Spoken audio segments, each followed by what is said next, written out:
नमस्कार। आज बात करते हैं एक ऐसी कहानी की जिसमें सत्ता है, घमंड है और सबसे बढ़कर किस्मत का खेल है। एक ऐसी कहानी जो कह सकते हैं कभी पुरानी नहीं होती। तो सवाल यही उठता है कि क्या हमारी किस्मत सच में पत्थर की लकीर है? क्या हम उसे बदल सकते हैं? या फिर हमारी हर कोशिश, हर एक कदम खुद उसी किस्मत की लिखी हुई कहानी का एक हिस्सा है? मतलब जो होना है वो होकर ही रहेगा।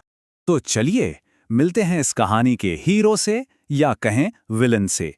एक बहुत ही ताकतवर राजा जिसे अपनी शक्ति पर, अपने आप पर हद से ज्यादा घमंड था। देखिए, एक बहुत ही अमीर, खुशहाल राज्य था और उसका राजा ये मानता था कि भाई वो तो किस्मत से भी ज्यादा ताकतवर है।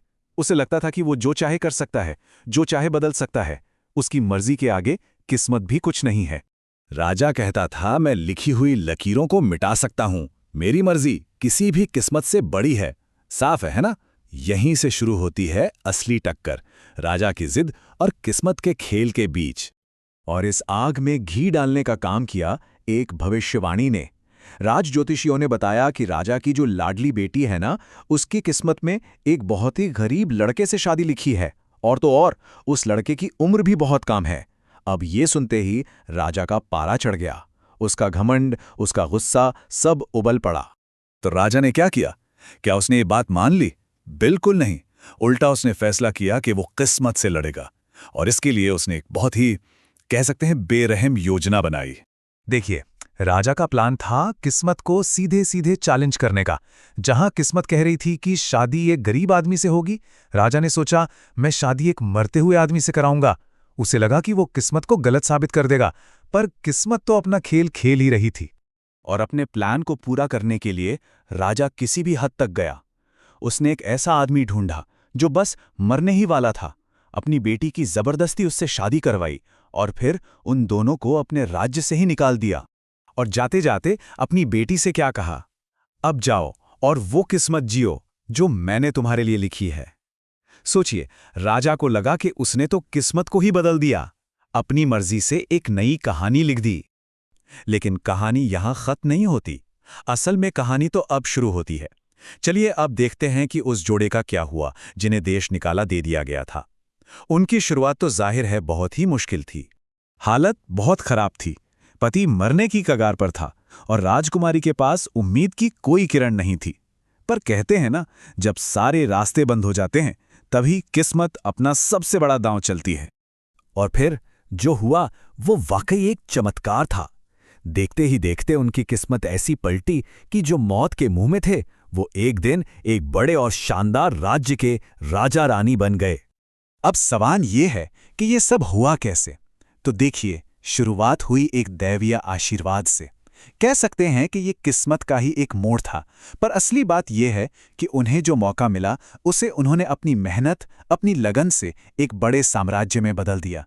मतलब यहां किस्मत और मेहनत दोनों ने मिलकर काम किया। अब कहानी में कई साल आगे चलते हैं। समय का पहिया घूमता है और कहानी वापस उसी मोड़ पर आ जाती है जहां से शुरू हुई थी। एंट्री होती है उसी बूढ़े राजा की। काफी साल बीत चुके थे, राजा कहीं जा रहा था और उसे जरा भी अंदाजा नहीं था कि किस्मत ने उसके लिए आगे क्या बिछा रखा है। सफर करते करते राजा एक ऐसे शानदार राज्य में पहुंचा जिसे उसने पहले कभी नहीं देखा था। वो हैरान था, इतना सुंदर, इतना अमीर राज्य, और इसे इसके बारे में पता तक नहीं। और फिर उसे पता चला कि यह राज्य किसी और का नहीं बल्कि उसकी अपनी बेटी का है। वही बेटी जिसे उसने एक मरते हुए इंसान के साथ मरने के लिए छोड़ दिया था।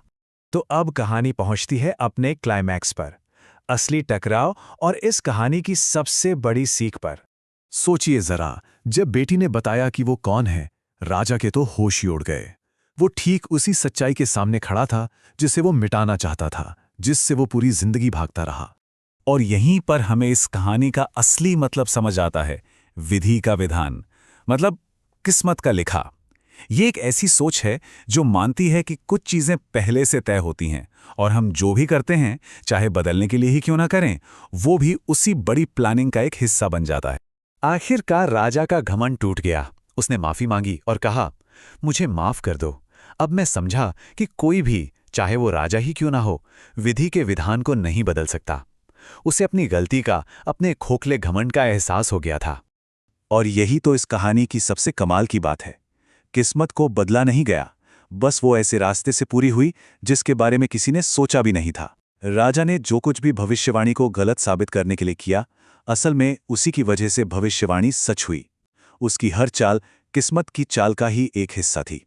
तो आखिर में एक सवाल बचता है, और ये सवाल मैं आपके लिए छोड़ता हूं कि हमारी मेहनत और हमारी किस्मत, ये दोनों कहां पर आकर मिलते हैं? क्या हमारी कोशिशें किस्मत को बदलती हैं, या हमारी कोशिशें भी उसी किस्मत का हिस्सा हैं? सोचिएगा जरूर।